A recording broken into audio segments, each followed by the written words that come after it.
Hi guys, it's Chris. Welcome back to my channel and happy Saturday. We made it through another week, and also happy day 6 of National Eating Disorder Awareness Week 2018. Today I'm very excited for this video because today we will be talking about how to maintain recovery while traveling, while on vacation, on a trip, etc. I feel like I mention this in every one of my videos, but if you don't already know, last semester I studied abroad with a program called Semester at Sea.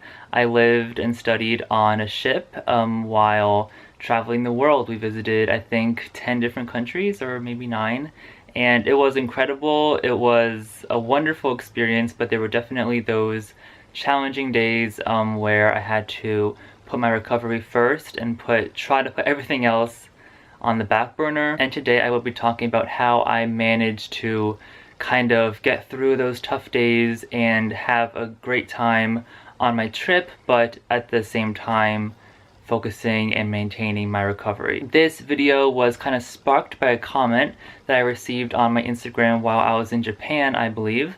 Let me open it. The comment is from Natalie, and they said, "You think you could also talk a little bit about how you managed recovery through all this traveling, changes, new experiences, homesickness, etc." I definitely have a lot to say on this topic, so now that it's about 3 months after I came home, I feel like all my thoughts are gathered, all my feelings are sorted, so I think this is a perfect time to make this video. But this video can also just be geared towards anyone who is traveling away from home, or staying at a hotel away from home, or just being in an unknown environment while maintaining recovery, whether that be you know, like a staycation or a vacation far away, or even in college. I suppose this video can just be called Maintaining Recovery in an Unknown Environment, but I will, you know, we'll see. So the first piece of advice I would have to give you,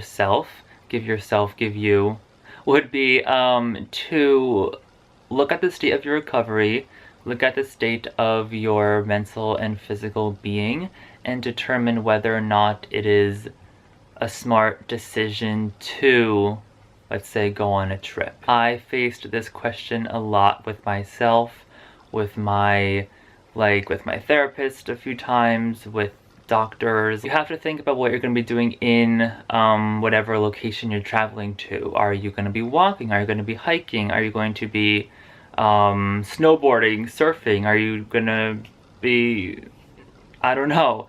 You have to look at yourself and truly assess your well-being and determine whether or not you are capable of having a successful time. Personally, I believe that a vacation or even a staycation, that's like when you stay in a hotel like a mile from your house, I think, I believe they can be very, very beneficial to people who are recovering. I think it's nice, freeing, and kind of clears your head. With that being said, of course, you have to put other things into perspective, like meals, planning for that, and of course all the physical activity that you may be doing. So before you even go on the trip, I hope that you would, as I did, truly look at yourself and look at the task in front of you and realistically say, am I capable of doing this?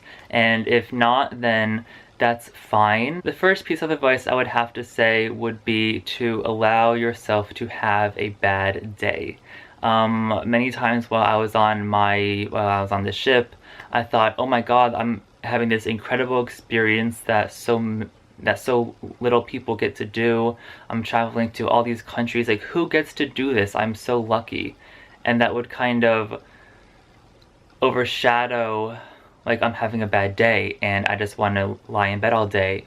But wait, I'm paying this much money for tuition. I should get out and about more on the ship, but I just want to sleep. You know, this would be going on in my head. I would always recommend giving yourself that hour, that day even, just to have your alone time and get all sorted, because if you do not have that bad day, then you will have more bad days. But for those more bad days, you will be trying to trick yourself that you are having a good day when you're really not. So letting all the bad juices out of your system will then allow your future on the trip to be more successful. My next tip is not to isolate yourself, not to stay in your hotel room all day, not to be alone all day. Just go out there, leave your hotel room, leave your room, leave whatever situation you are in, and just get out there and walk around, try to talk to people, communicate with people if you're in a different country,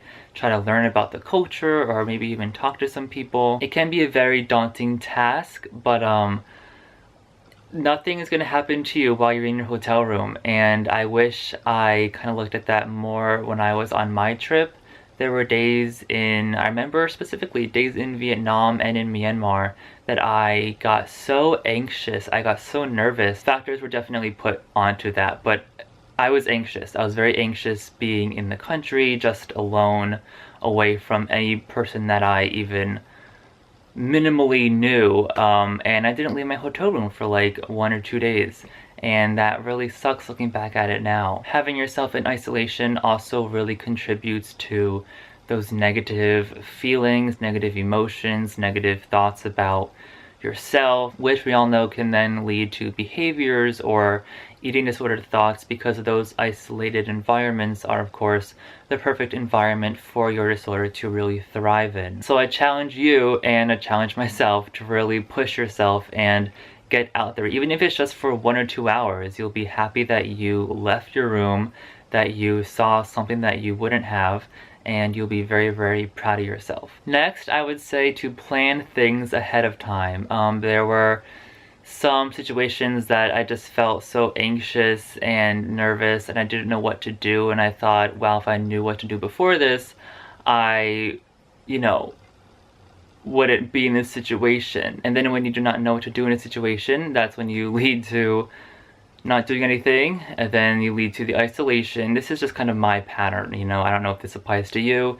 This is just my pattern of negative behaviors. I don't know what to do, I isolate myself, then come everything else with that. Plan fun things, fun exciting things, therefore you are distracted all day, you were having fun, and you're not thinking about your disorder or anything really. You're just focused on having a good time in that situation that you're in, and that is a situation that hopefully your disorder will not play a role in. My next tip is very important, and that is to be in contact. I was gonna say a word before the word contact. Be in constant contact with any support system you may have, whether that be at home, even if you make some friends while on your trip, or you're going on a trip with your friends, with your family. Just have them around, and if you're not with them, have them on the phone, be texting them, be Skyping them. I had to use WhatsApp and Skype a majority of the time because I did not have cell service in all these different countries that I went to. But truly having that support system can make such a day better. There were even times that I would be messaging my therapist, just saying like, hi, like, how are things going? Like, not even really talking too much about eating disorder recovery things, just talking and having that sense of home with you while on your trip can really be beneficial. And finally, we had to talk about food somewhere in this video, and I believe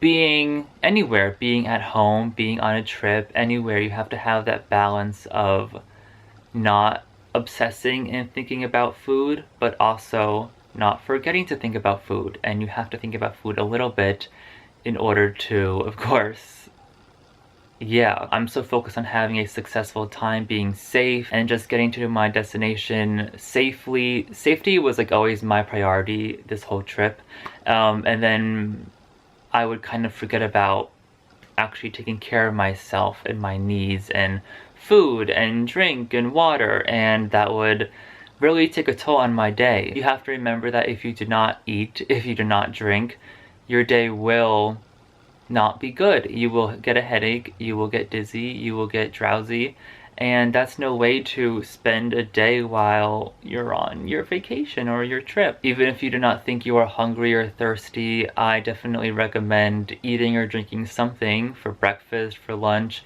just something to to feed yourself, because again, if you do not do so, you will feel the effects of that later on. I also think it's beneficial in the beginning of the day to kind of plan out where you're gonna go to eat, especially for dinner. For me, dinner is like the one meal that I I guess it's my largest meal, so I always like to plan ahead what my dinner will be every single day. I like to plan for that in the beginning of my day, so I don't have to worry about it throughout the entire day. I know I probably have so many more tips or advice to give you, but that's all I could think of right now. There might be a part 2 of this sometime in the future, but I hope you guys enjoyed this video.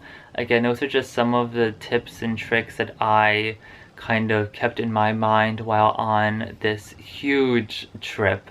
So if those worked for me, then I hope they would work for you as well. Thank you guys so much for watching, and if you have any questions regarding any of this, feel free to leave it down below. I love you guys so much, and I'll see you all tomorrow with my final Need a Week video.